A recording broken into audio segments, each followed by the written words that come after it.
What's up, YouTube? Welcome to Peaceful Viking Travels. My name is Nick, and I am the Peaceful Viking. You notice I got that red glow going on in the truck now. Me and my buddy Robert, we call this a sinister look. Definitely think it looks good against the black truck. Proud I did it. Everything glows red in here. My radio, all my interior lights. But I'll crack on some regular lights so you can see what's going on here. Hey, how's it going? It's like 3:45 in the morning on Monday, the 27th.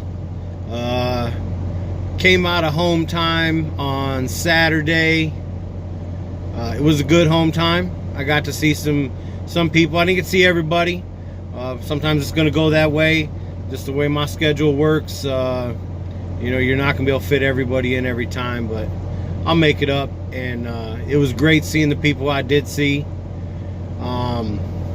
It was just nice to be out of the truck for a little bit. It was my first time out of the truck, really, for any length of time in 3 months. And that was pretty cool. Just to kind of relax a little bit and, you know, I don't know, just not being something that's vibrating all the time. But anyway, they coming out of home time, I got back to the truck Saturday morning with the intent of rolling around Saturday about noon. The first load they sent me, I'm a lease op now, so I can kind of pick and choose my loads, and you have to. I learned very quickly, and this is something for you other truckers to know, that when you become a lease op, the transition from being a company driver to lease op, company driver, it's all about miles.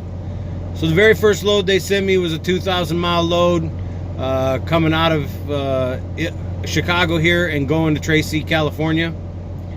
Real quick, you got to do the math, and that load was only going to pay me about $1.16 a mile, and that ain't going to get it when you're going to run across Iowa, Nebraska, Wyoming, Utah, Nevada.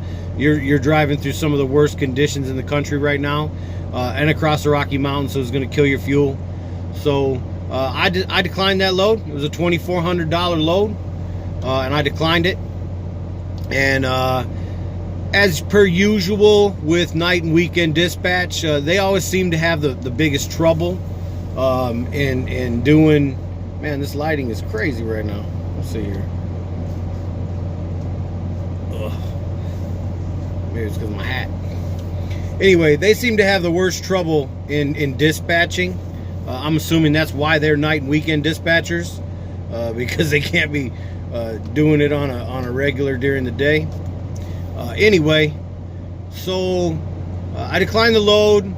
Asked if there was anything else. He said no, I'd have to wait till the next morning, which is Sunday morning. I said, that's fine, I'll sit till Sunday morning. Sunday morning rolled around, I didn't hear nothing. He kind of pressured me in a nonchalant way. He kind of basically said, well, they're already loading for Monday, meaning, hey, you might sit around all day Sunday and get nothing. And turn on the overhead light. And you know, so I could have sat even longer, and I was willing to do that, because quite frankly, if it isn't going to make you money, it doesn't make sense to just take garbage. So I waited, and it worked out for me.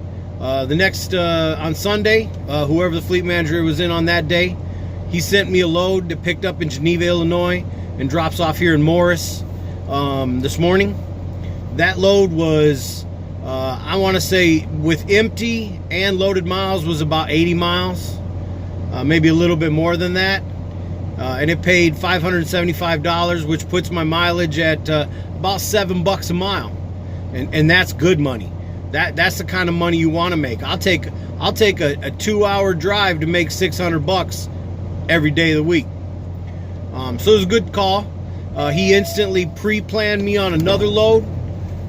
So I am gonna drop this load in Morris, Illinois. I'm gonna drive back up by Rockford, Illinois, to Belvedere.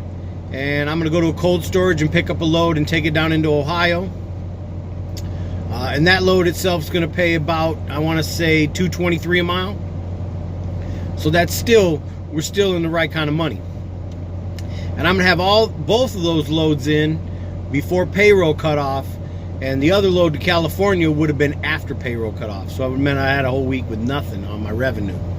So I made good decisions, and I had to sit a little while for it, but that's okay. The thing is they try to catch you up. They think they're slick. They sent me that load, and they figured, as a company driver, you see 2,000 miles, that's a good paycheck, and I'd have been all over that. But everything changes as soon as you sign that piece of paper and you're a lease op. And they think you're not going to catch that. I don't know. It's almost like they think you're stupid. I'm not stupid. I came out here to run a business and be profitable, and I'm going to continue to do the math on every load that they send me. So I was trained well by 2 lease ops, and I can still call those guys, and I did call those guys. And you know, after I denied the load, I made my own decision. I called to make sure that I was making the right choice, and you know, I conferred with them, and they were like, yeah, I probably wouldn't have took that load either.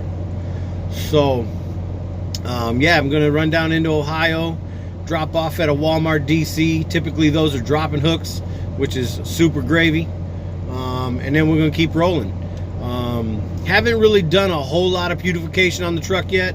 Like I said, I redded out the lights a little bit. I had to tilt my my front mud flaps. They tend to catch on the trailer, and they get all roughed up, so I tilted them back at a kind of a funny angle. But a lot of guys do it. And what else? My truck had one of them backup alarms. I ain't trying to listen to all of that. So my boys will be proud. I clipped the wire on that so it ain't beeping every time I back up now. They hate that on my van. My van still has it. But other than that, man, coming out of home time, this is like a new chapter in trucking. This is a chance to do things a little differently, and to run different, run under choice a little bit, and I'm gonna do that. Truck is great.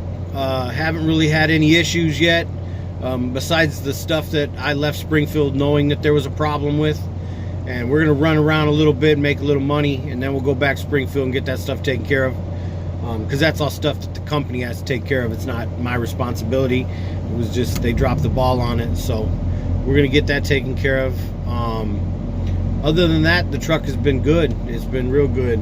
A lot of guys have problems with some of these new Peterbilts. There's a lot of little warranty issues you got to get ironed out, and so far I've been pretty lucky. So I just wanted to shoot you guys a video this morning. Wish y'all a happy day. Every day is a chance to be the best day of your life, and go out and attack life like that. And that's what I'm doing right now. And Peaceful Vikings out. Have a good one.